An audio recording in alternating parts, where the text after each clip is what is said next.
Greetings to all of you, my dear sisters and brothers and my dear friends. A warm welcome to all of you from your Pastor Yeti. In the secret place, we are in Psalm 142, deliverance from despondency. Our key verse for today is, when my spirit was overwhelmed within me, you did know my path. Life is filled with challenges and problems. More often than not, we find ourselves struggling with a financial crisis, an unexpected illness, or prolonged health need, or family issues that leaves us distraught and helpless. We may walk through the valley and persevere until we find hope, experience God's grace, and eventually get on the top of these problems. However, it is devastating when our spirit is overwhelmed with depression and anxieties. We cannot even identify the reason when we have been in such a situation. We can readily identify with the desperation of the psalmist as he cries out to the Lord, pleads in supplication, pours out his complaint, and declares his trouble. Invariably, one of the reasons we sink so low is that we feel no one understands or is sensitive to what we are feeling and going through. People may ask us, what's wrong? A friend or a spouse may offer to help, but our inabilities to understand and articulate what we are feeling makes it difficult to communicate and for others to respond. The persecutors may not be persons or physical adversaries, but situations that produces worry, such as an accusing conscience or disappointments that have eroded our faith and sense of God's presence. To put our soul in a prison, and they put our soul, in a prison of helplessness and despondency. And we recognize it as a situation that is too strong for us to overcome on our own. We have two things that gives us hope and on which we can rely. One is the fact that God knows our path.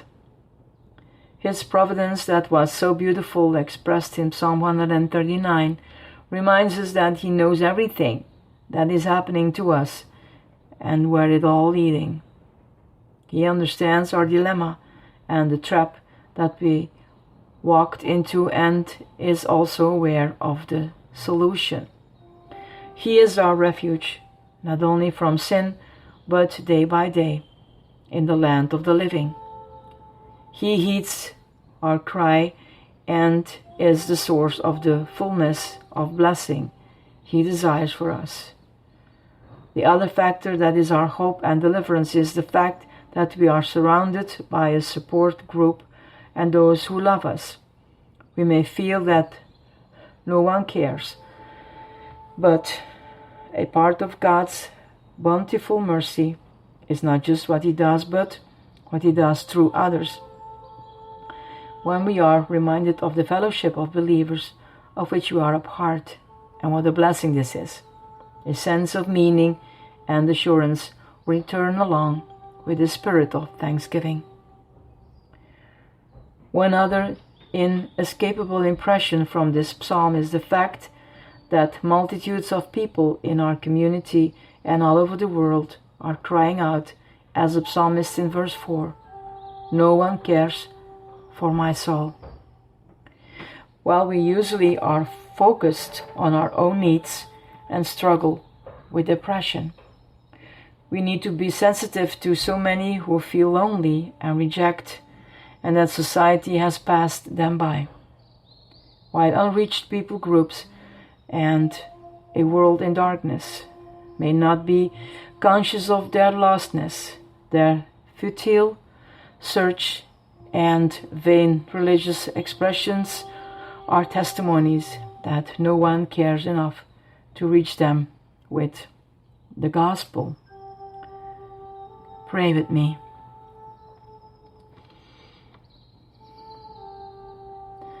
Lord, it is assuring to know you know my path and care for my soul.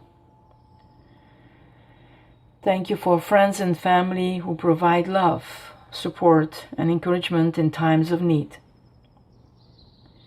Make me sensitive to the fact that so many people live in despondency and loneliness with no one to care, and let me be your instrument to let them know of your love and deliverance. I pray this in the powerful and wonderful name of your Son, Jesus the Christ. Amen.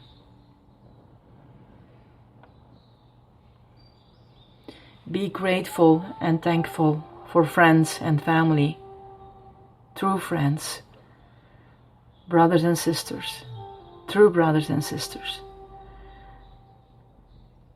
Because indeed God works through them. He shows His mercy through them. You can be an instrument, like I can be that instrument that God appoint me, and